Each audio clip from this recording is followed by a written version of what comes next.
And it's Ken Kraetzer for Sons of American Legion Radio, RallyPoint.com. We're at the State University of New York Maritime College. Have a chance to talk with head coach of football, Vincent DiGaetano. And, Coach, it's week 10. You played a very good team last week, and it was senior day. Tell us a little bit about the day. Well, I think it's important to really point out the fact that our guys really competed with the team at a very high level. Nothing but respect for the program that Coach Prunty's putting together in his first year over at Hampton.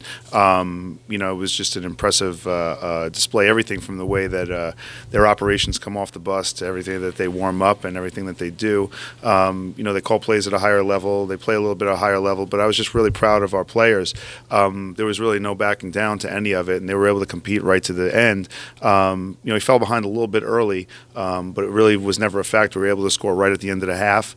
Really came out of the locker room with some great energy, and we were able to go ahead and at the end of the game, we were able to score a little bit of a walk-off touchdown for Brandon Drumgold, and it was really happy to see. Joe Butterworth started the game and just ended up leaving for injury, and then sophomore Jack Lynn came in the second half, and he was able to convert a couple of times, and he actually threw a touchdown, which was a real big bright spot for us too.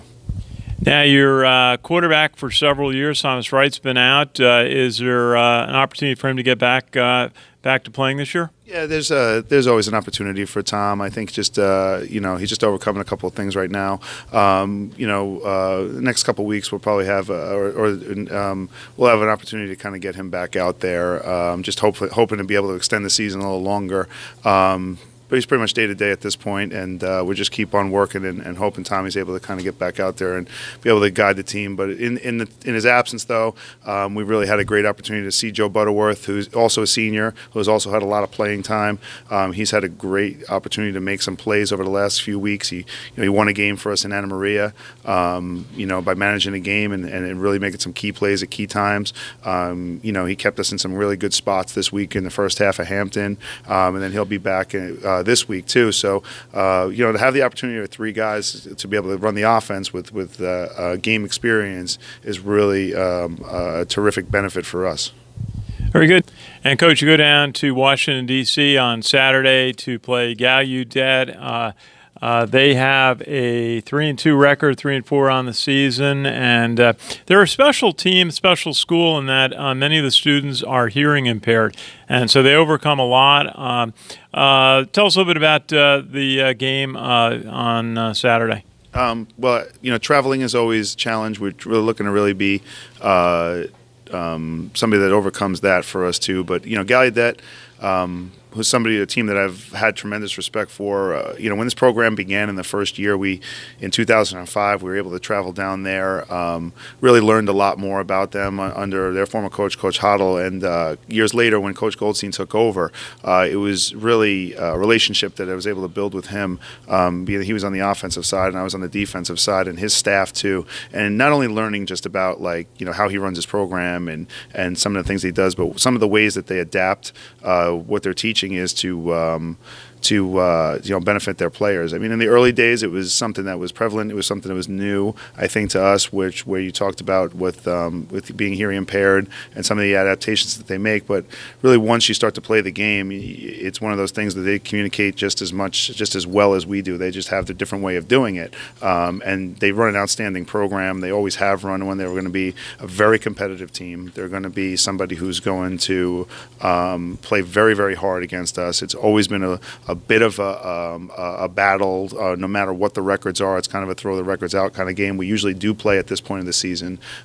So we're really at the end where there is something that really matters with it too, and it's really a great opportunity for us to go out there and compete in their environment. It's their senior day. It's always a great environment down there because it's really a sense of pride on the campus, and so it's really just a tremendous opportunity for us too. And last week, actually, the game we were at Army, the first drive, they had 3 blocking penalties called on them. The cut blocks were called very closely.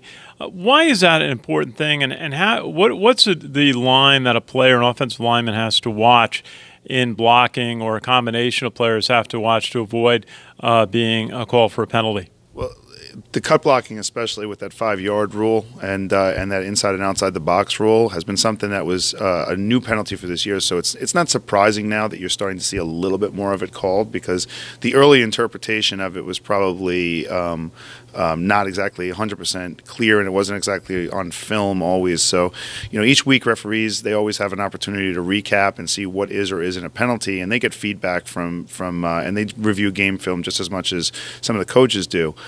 So you may see examples of it now, which makes you question what is or what isn't a penalty. So, obviously all rules are in place as a result of player safety. But what happens is teams have to adapt to those rules. It's no different this week for us. And you watch a team like Gallaudet, who runs a triple option, and taking away some of those cut blocks that they were able to make in the past kind of changes the way that their gameplay kind of works. And no different from some of the teams we saw earlier in the year. It just kind of changes a little bit how we have to prepare. Not getting cut blocked is okay, especially when we're not running a triple option. But it opens up other opportunities for formations, opens up other opportunities for passing type plays. And it's not surprising that it happens a little bit later in the season, because they do get to review it and they do get to interpret it. Very good. I got to ask you, how do you defense a triple option team? It seems like some teams try to really guard the perimeter on the line, the defensive ends, trying to keep the play from going to the sideline. What's your thought on stopping a triple option?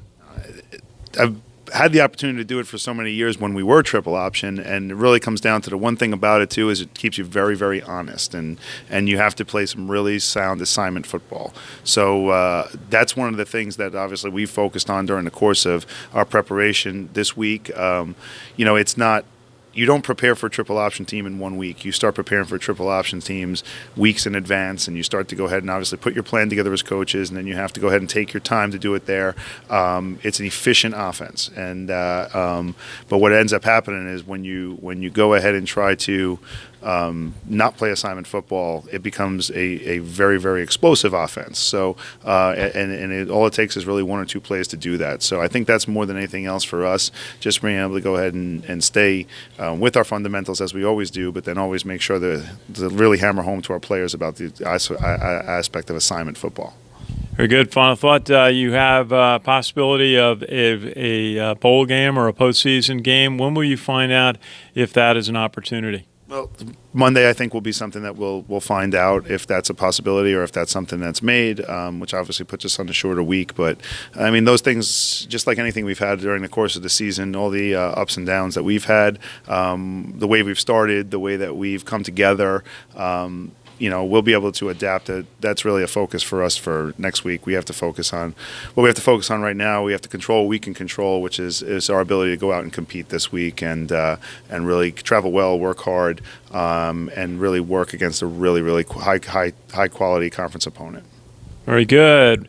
Head coach, Maritime football, Vincent DiGaetano, best wishes, and have a great trip down to Washington, D.C. this weekend. Thank you, Ken, and thank you again for everything you do. Our pleasure. This is Ken Kraetzer for Sons of American Legion Radio and RallyPoint.com.